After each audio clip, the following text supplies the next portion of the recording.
Right, we are live on this Thursday night. It's very, very hot Thursday night. So anyone out there listening, we hope you're staying safe and keeping hydrated and not all over the place like we are.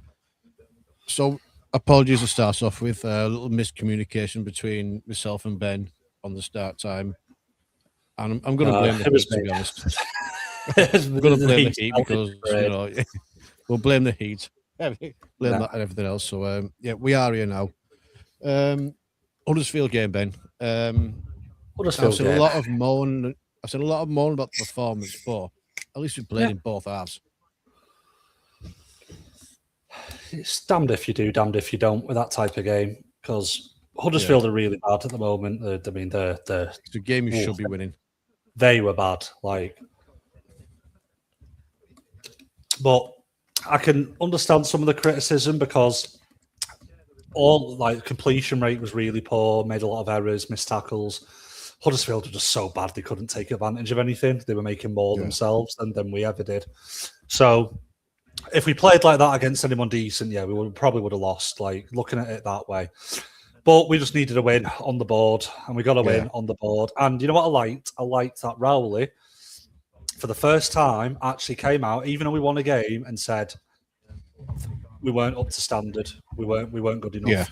I like that. To be able to recognise that in a win and not just go, "Oh, we won, don't matter," shows a really good mind of a head coach. So I was, although it wasn't the prettiest win considering how poor, there's a poor game overall. I like that Rowley recognised it. He didn't just think, "Well, we've won, nothing to talk about." He knew that if we were against someone a bit more up to it, we'd have been in a battle in that game. So he knows what's going on. He recognises that we need to be better. So I think you've got to take a positive from that.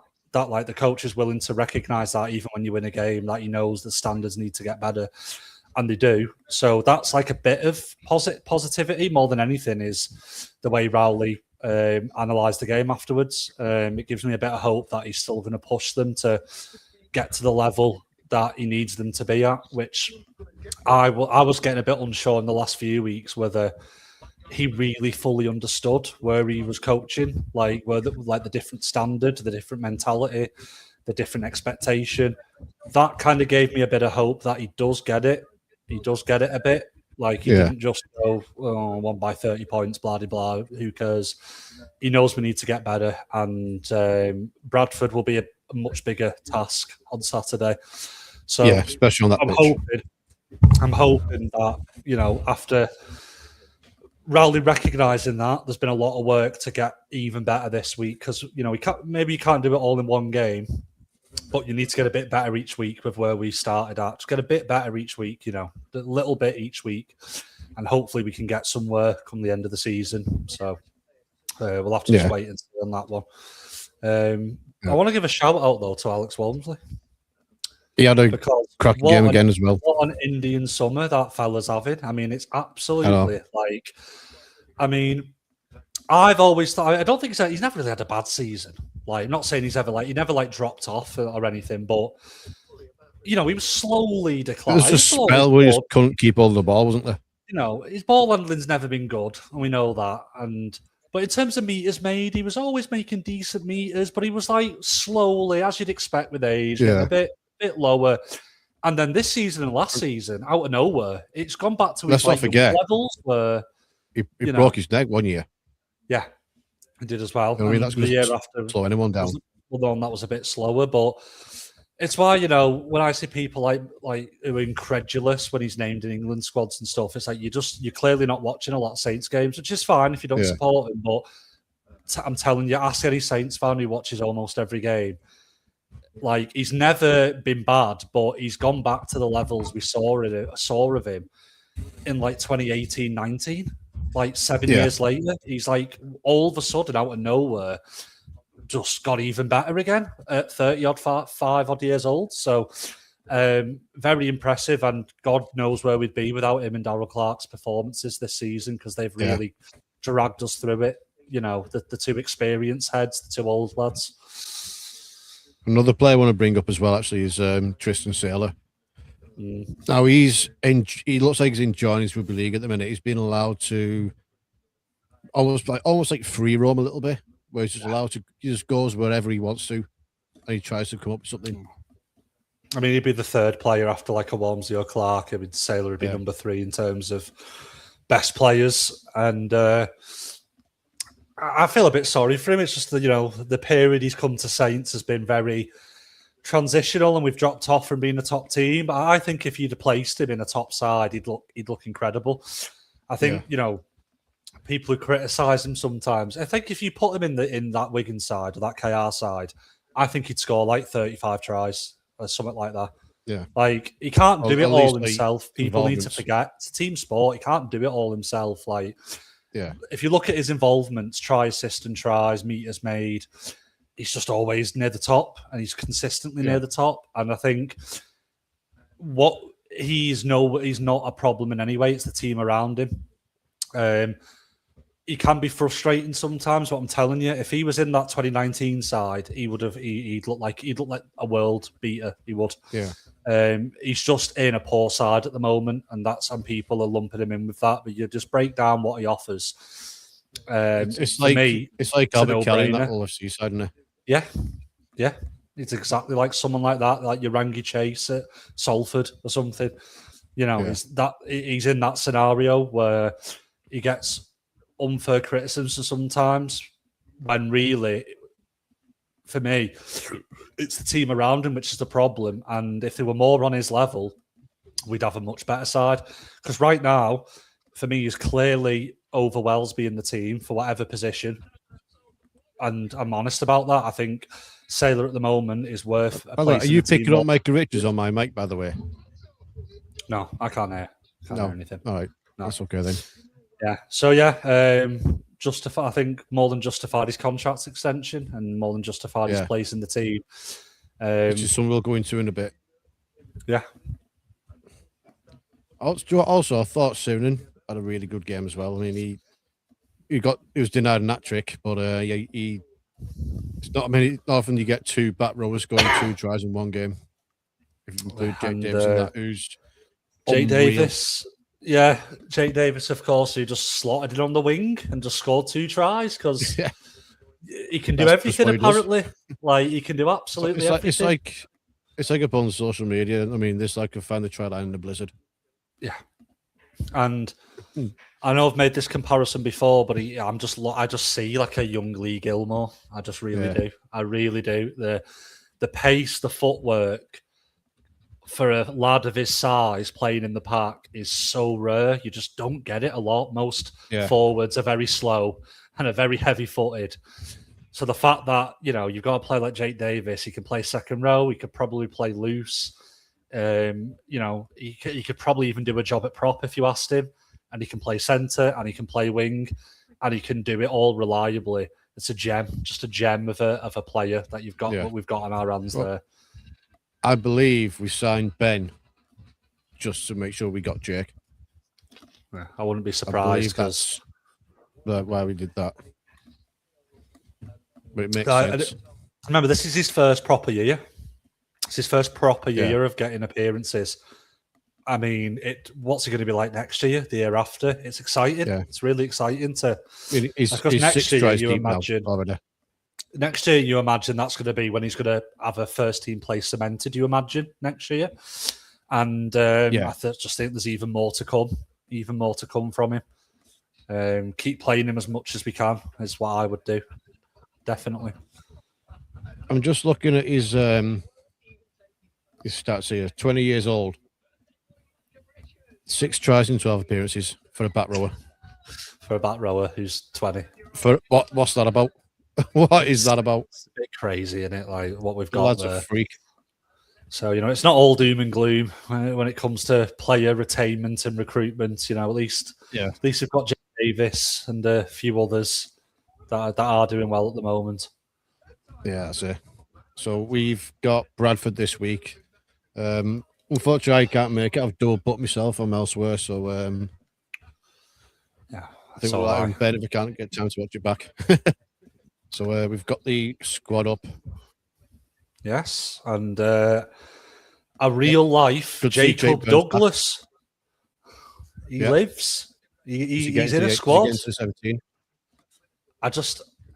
If he doesn't get into the 17 at this point, it's probably time for him to look for a new club, because Yeah. if you can't get in after losing the amount of backs we've lost, the coach clearly doesn't rate you at that point, and you just need to go elsewhere. I don't see any reason why he shouldn't play at this point. What great players would he be keeping out the squad on the wing? No one. I mean, we've got Cross missing now. Obviously, Feld's up sticks and gone home. You know, Murphy's out at the moment. Murphy's out, so I don't see why he doesn't play. I don't see what you lose at this point. Just giving him a go. Like, if it doesn't work out, doesn't work out. But for me, this is time more than ever. I mean, we desperately need more pace in this team as well, and he does offer you that. He offers you pace to burn as well.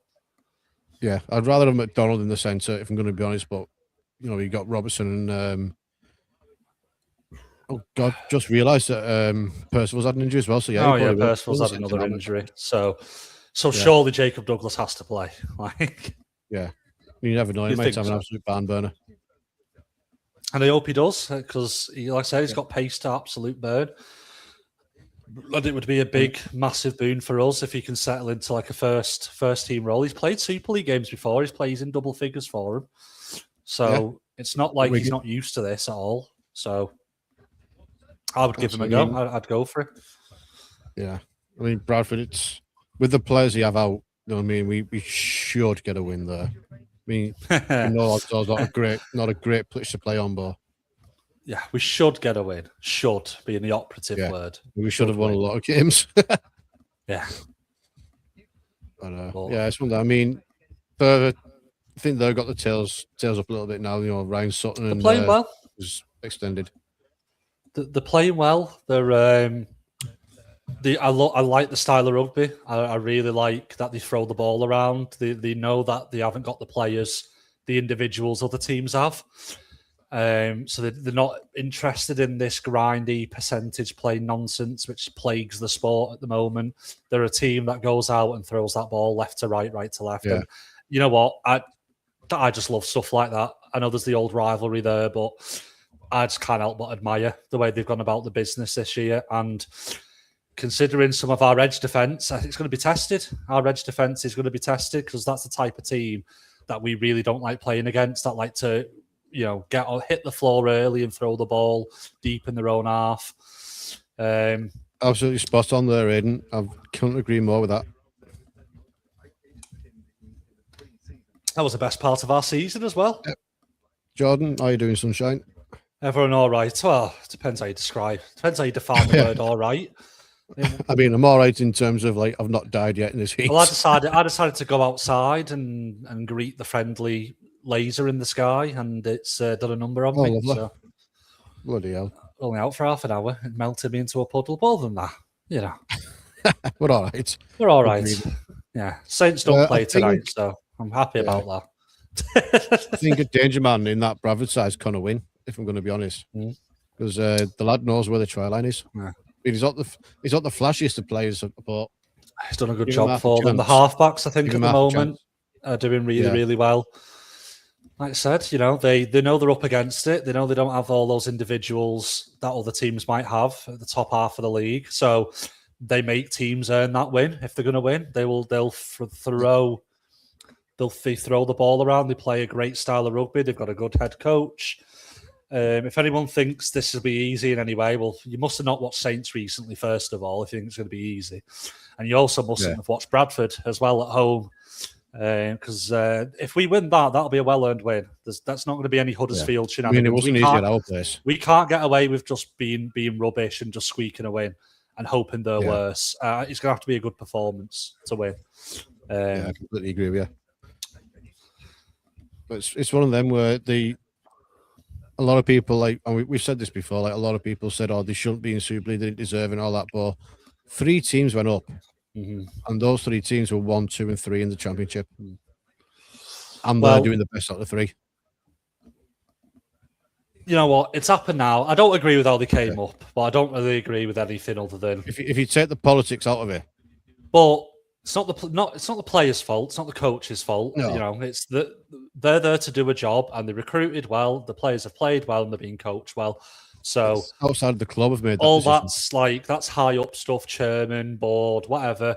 Nothing to do with the fans, the players of Bradford. It's happened. They're here now, and now that they are here now, they are offering a lot more than some established clubs across the Pennines are in this Super League. So, you know what?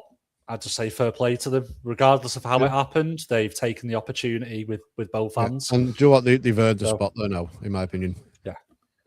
I'm just ashamed about that goddamn stadium, man. God, it's just a shame. It must be awful for them as well, because you can't really build a crowd there. It's such a bad match day experience. It's so far away from the pitch. Yeah. You know, everything's crumbling. Was it a dog track at one point? There was a speedway racing track around it for a bit. Yeah, that is gone now, to be fair. But I just keep thinking, I've said this before, but I know it's like, you know, it's easy for me to say because there'd probably be a lot of money involved, but they would be so much better off, genuinely, if they just played at Bradford City Stadium. I maintain this, and I will die on this hill. I've seen Bradford fans talk about that, to be fair. Like, where either they build their own like 14 to 15,000 capacity stadium, which is nice and tight and close in, or the ground share at Bradford City. If they had a successful team and better facilities, well, we've seen it before. We've seen it with the Odsal facilities, that when they were successful, they were getting way over 12, 13,000 every week at the very peak.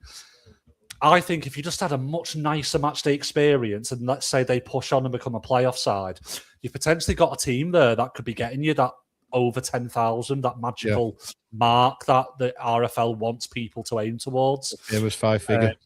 And I think they could do it, but I don't think, even if they were successful with how worse Odsal has got, I genuinely think that would hold them back from big crowds consistently, even if they had the product on the pitch.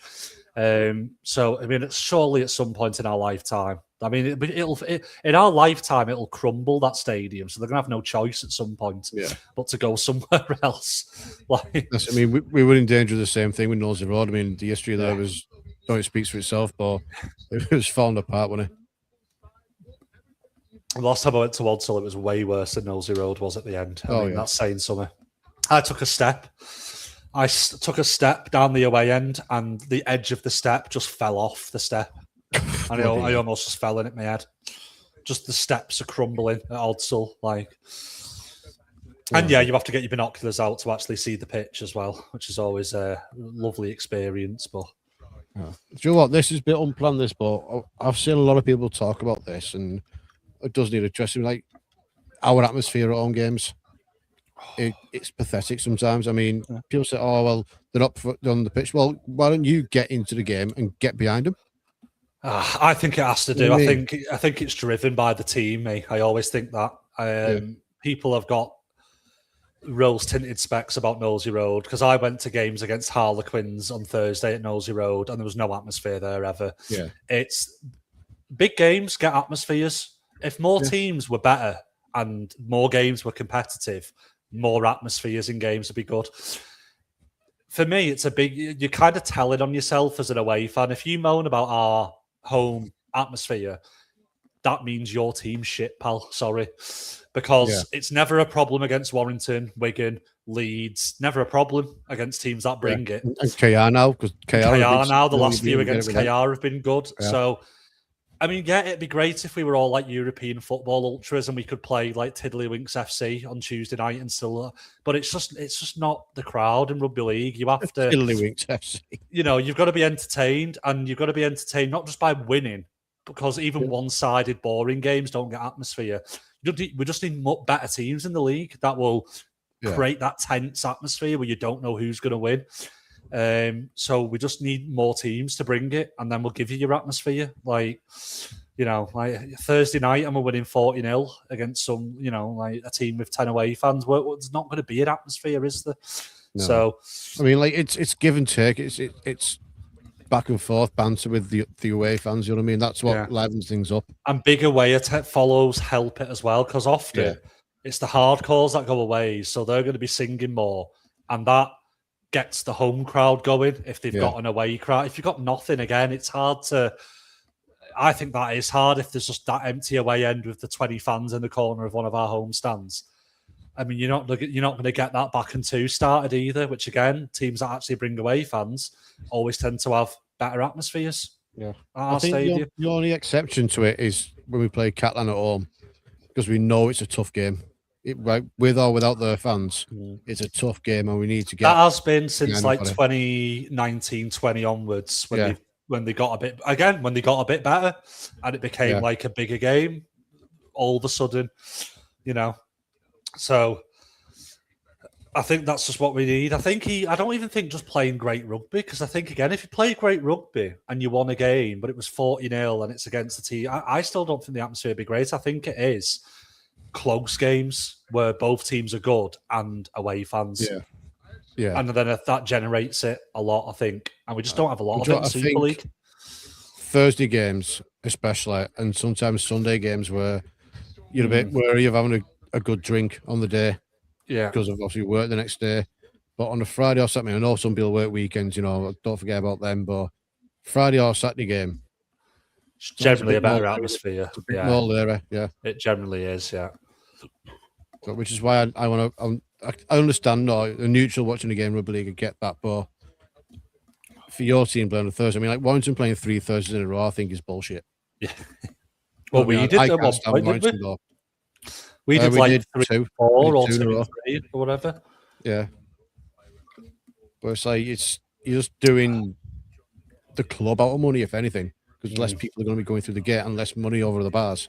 No, it's a Sky thing, isn't it? I think they want games across Thursday to Sunday. So you tell them, guys. You go and tell Sky to kiss your ass. Yeah, fucking will do. You watch if I see fucking what's his name in charge of it.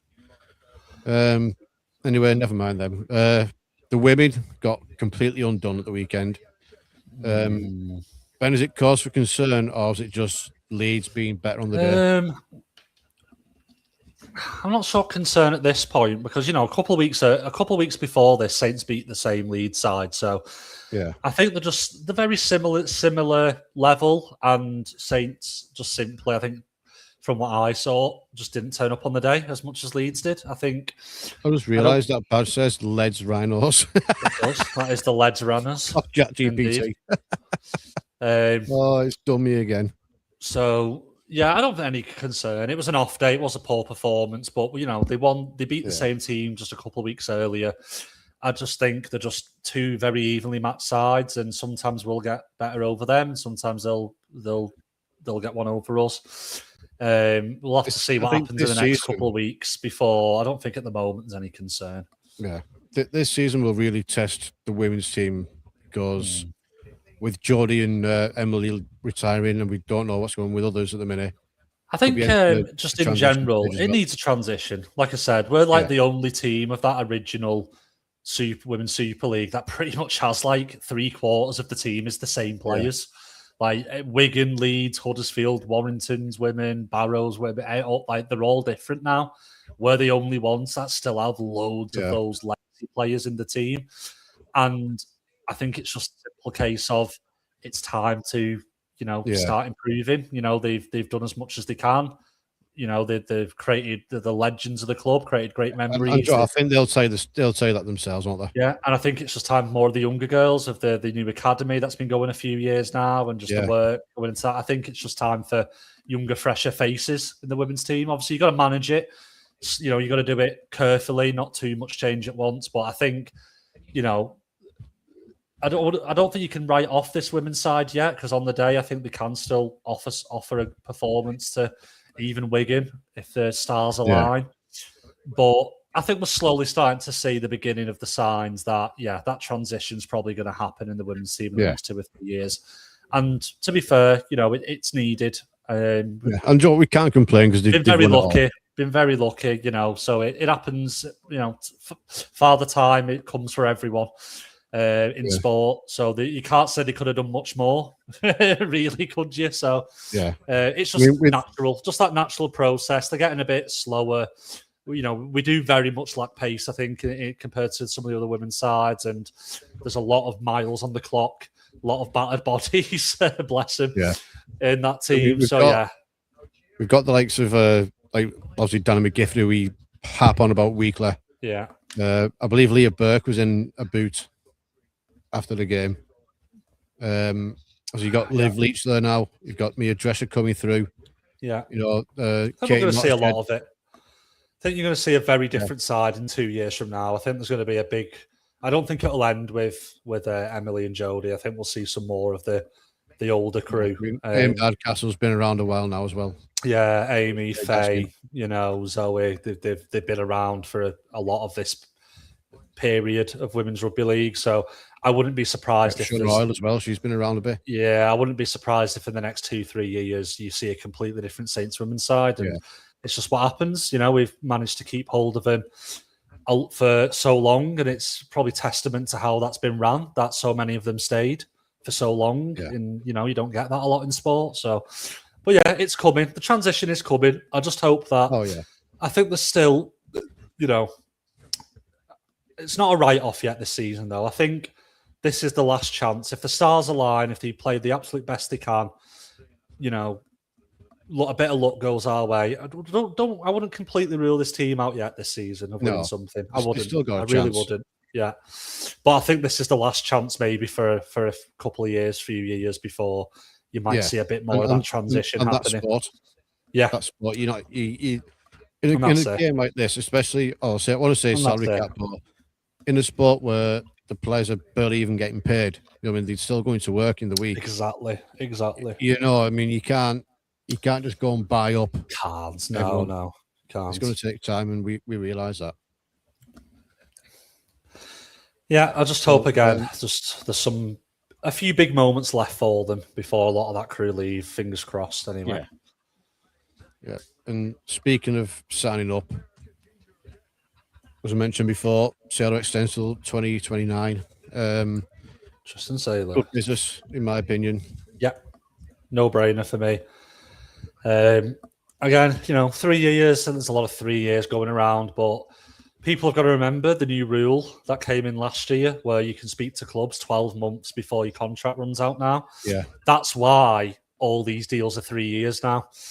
That's literally the reason, because it didn't used to be the last few months of a deal. Like, it's now a year. So if you sign for a 2-year deal, after 12 months from then, 12 months from then, they could already start speaking to clubs.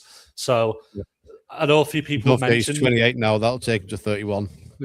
A lot of people are mentioning, why is every deal 3 years now? Well, that's why, because of the new free agency rules in rugby league. Most deals for clubs were 2 years. You occasionally get, your best players, you try to get 3, 4, 5.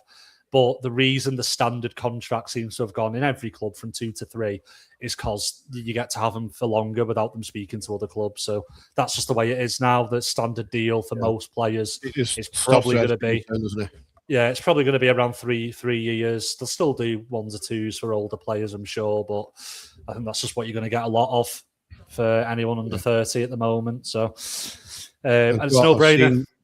No-brainer. Oh, and I've seen a rumour that Wakefield might come back in for Robertson, but I made up for them when I say it again. So, I believe it when I see it. So, Paul Rowley with his Paul Rowley in his recent words discussing the club being in transition. I mean, it's almost like we've been in transition for about 4 years now, isn't it? Well, that's it. Welland's was meant to be a transition. I love how well that's been placed, by the way. I didn't mean to do that, but look where the mic is. I know, yeah.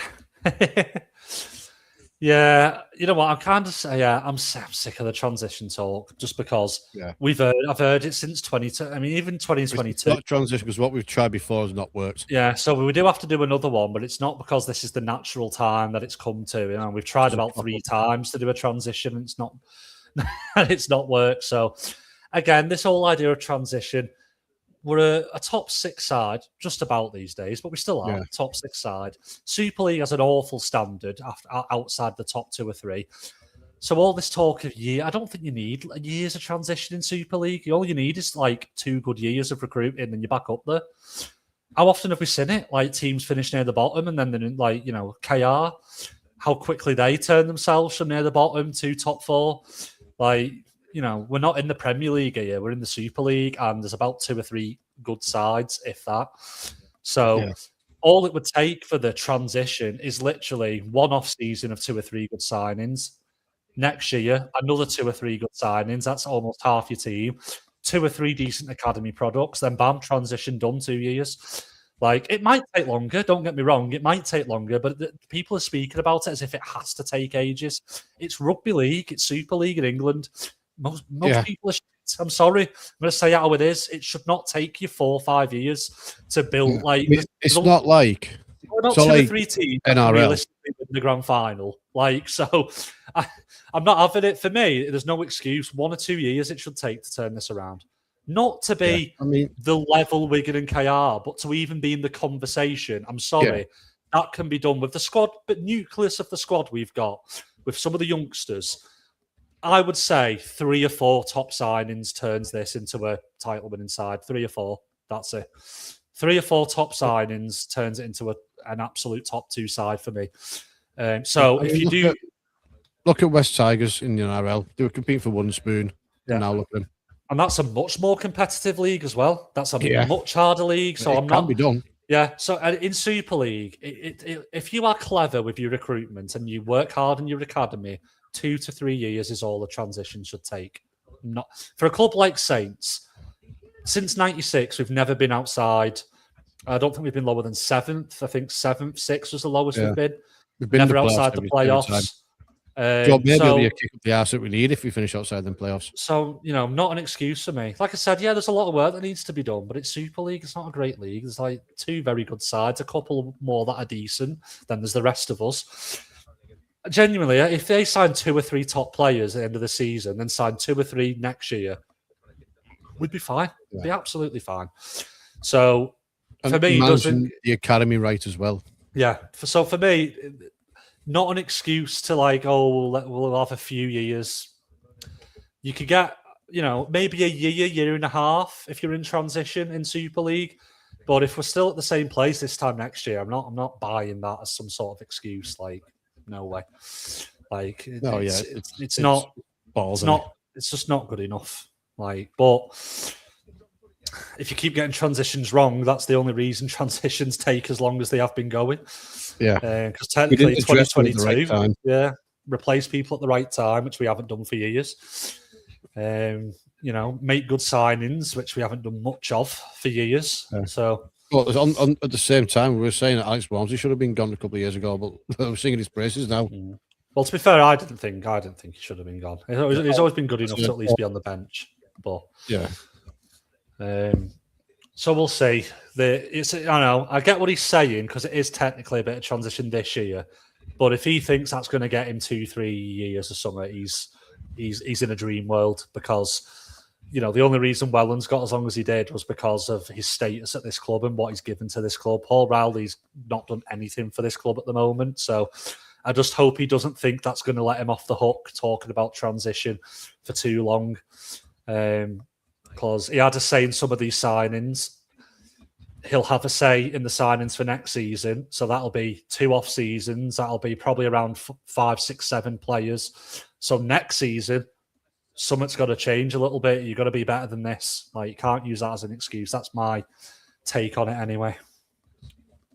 Yeah. I'm just mooching around for any kind of news, but it's just been a bit of a slow week, hasn't it? Really slow. It's been very slow. It's been as slow as we have.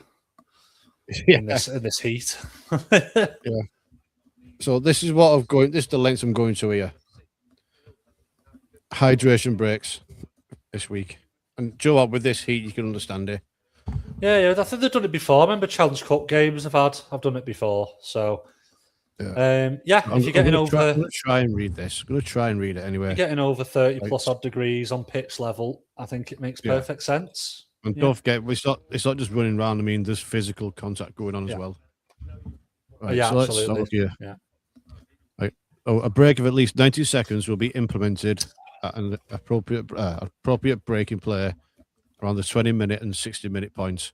Yeah. If a try has been scored or there has been a stoppage for an injury management, and I'm sorry, but I need my glass on, but I'm going to try and get through it. It sounds horrible. Around this time, the referee will extend the stoppage by a further 60 seconds. This will act as the break. So, do you know what? That's a very good rule to put in there. If there's already Yeah, I a break like in it. play, Sensible. just It's not use it. too long. Just what the players will need. I like the sensible thing of if there's like a break anyway, just before that, you just have it then. Yeah. So yeah, I think that's perfectly fine. I think we've seen it like ad hoc done before in games. I definitely remember a Challenge Cup game years ago where it was done. So to kind of formalise that a bit, I think it's probably sensible. So Yeah. Oh, well. Right then, predictions, and it's going a little bit different from this week going on forward, Ben. oh, there we go. There yeah. we go. So here's Tom's. Hey-oh. Okay. So Tom's going for these teams to win. Okay. I really should have done this with both teams in the game, but it's trial and error at the minute, so we'll get there. Yeah. Just flash yours up then. The difference being OKR. What's the explanation there? I mean, I would have gone KR if it was at Craven Park, but with it being away, I just think KR. I still think KR are a better team if they play at the best, and I'm just banking on them playing at the best. So, be a tough game, be a tight one, but I think KR are the better side. Yeah, I think when you've got the two biggest shithouses in Super League going up against each other, you're going to get some fireworks. Oh, it is shithouse mania, isn't it? Fucking hell. Yeah, and do you know what? I think that's why them two need to play for England, because they will get under fucking players' skin if no one gets under their skin first. Exactly, yeah. I agree. And mine, identical to Tom. I got a clean sweep last week.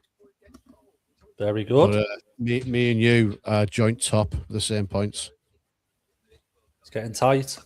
At the top. This is what happened last season. I flew ahead, and then you caught up to me again, dumber. Yeah, I'm covered. Oh, I'm made up for you. There must be something going on. KR's new coach. Yeah, that's a good shout. Kalis. Yeah. Again, it's tried and tested route. Highly thought of Aussie assistant, looking for his break. Makes perfect sense. I think he's played with some very high level players. I think it's going to be a good pick for them. I think that's a clever, shrewd appointment. Oh, this could be interesting. The stats behind the captain's challenge and St. Anne's and Bradford Bulls I'm under, but the lowest success rate. I mean, we could have told you that.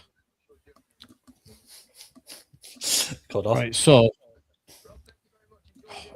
F off. Every time you go on these bloody Serious About Rugby League pages, it's littered with adverts. Right. So we'll go through the teams, least successful to more successful. Toulouse, 20% successful, the bottom. Bradford, 23.08% successful. Saints, 25% successful. I mean, I thought it was less than that, if I'm going to be honest, but there you go. Castleford, 35.29% successful. OKR, which I'm surprised at, to be fair, 42.86% successful. Bollocks. This is bollocks. I'm not having this. Wigan in 9th place, 45.45% successful. My ass to get everything. York, 46.67% successful. 5th is between 3 clubs. Catalan Lee and Warrington all on 50% successful. Hull FC, 52.63% successful. Joint second are Leeds and Huddersfield with 52.9% successful. Wakefield are the more successful with it. So whatever Wakefield are doing to make sure they're winning them, it's just about using it at the right time, innit? Exactly, yeah. You just have to use them when it's sensible to use them more than anything. Which a lot of teams are a bit hot-headed, I think, still. They get like a bit, they see things like a ref does in the flash, just in a flash in a split second, and they're just way too quick to challenge without like taking a minute to think about it. Oh, God. Sorry, I'm absolutely knackered. Yeah, I think spot on there. A lot of people have said as well, a lot of it's use as game management as well. If you know you want to have a break, you just throw your captain's challenge up with 5 minutes left. You keep it. You keep it. You don't. You're getting a breather. But Yeah, it does need to be arranged properly, doesn't it? exactly. Yeah, I agree. I think that's it. It's a bit of a short one here, 40 minutes, but you know we can only report what's in front of us, as you say. Exactly. And we're also melting, so leave us alone. It's sweltering, but you know the Yeah. show must go on in some fashion. The only thing I could think of is Scully coming out and saying Davis is one of the few shining moments of the season, which he's not wrong, is he? Not wrong at all. He rarely is these days. Very spot on in a lot of things. I like how he's become more to the point these days. Extremely. And I like it. I think we need more of that in the media in rugby league as well. It's just a bunch of people kissing each other's arses most of the time. So I mean, it's all a bit it too nice, is isn't it? It is. It's everyone's mates with each other, like, you know, all Yeah. too When you scared look to at the offend face each of, like, other. Stuart Fielder and Barry McDermott not taking lumps out of each other because they just hated each other. I mean, which is why you want to see players giving each other a bit. And even then, Barry's become one of the softest touch media figures in the world. 'Cause you know how much of a bloody mouthy hard bastard he was as a player. He's one of them. He's mates with everyone as a pundit. Never criticises anyone. Like, you know, I just need more people. Just say it straight, whatever you think, good or bad. Yeah. Say it straight. And Scully does that. I think Will tries to, but he just gets it wrong. No, Wilkin tries to do the Phil Clark role of being the shock jock and just being controversial on purpose to get people talking. And that's equally as annoying as everyone being best mates. Probably even more annoying. Just be honest. Just be honest and say it in a normal way. And John Wilkin can't speak normally, unfortunately. So Just the less said about him, the better. It's going to turn into a slagging match on this podcast the now. less said about him, the better. Yeah. Oh, yes. I'd rate him that much as a player anyway. Yeah, Thurr said it. In He fact, the played only his time he ever part. did something, the only time he ever did something good was when I started going, "Oh, he's fucking shite him." Then he goes and score 3 tries. He played his part. He's got all the medals. Oh yeah, he's not the player he thought he was. It's far from it. I don't know. Maybe he thought he was shit and he was better than he thought he was. No, but yeah, You don't know. And it's too hot for you to start winding me up now. Need a cold shower. Yes. Jesus Christ. Oh, Right. yes. Right. Anyway, right. Let's get out of here because I need to have a shower, and I need to stand in front of a fan with nothing on. Thanks for that lovely image, guys. I've got a fan next to me, and I can't even bloody feel it. Never mind interfere with the microphone. Oh, yes. Right. Well, thank you, everyone, for watching. Yeah, really appreciate it. And again, we hope you're all staying safe with Please do. the heat at the minute. You know, just keep yourself. I know you hear it all the time. We're not telling you what to do, but keep yourselves hydrated. Try and keep yourselves cool. You know, we don't want our listeners being unwell from the heat. So look after yourself. Look after be back next yourselves, week. everyone. See you then. In that number, we know the game, we live the hunger in that number. Bum, bum.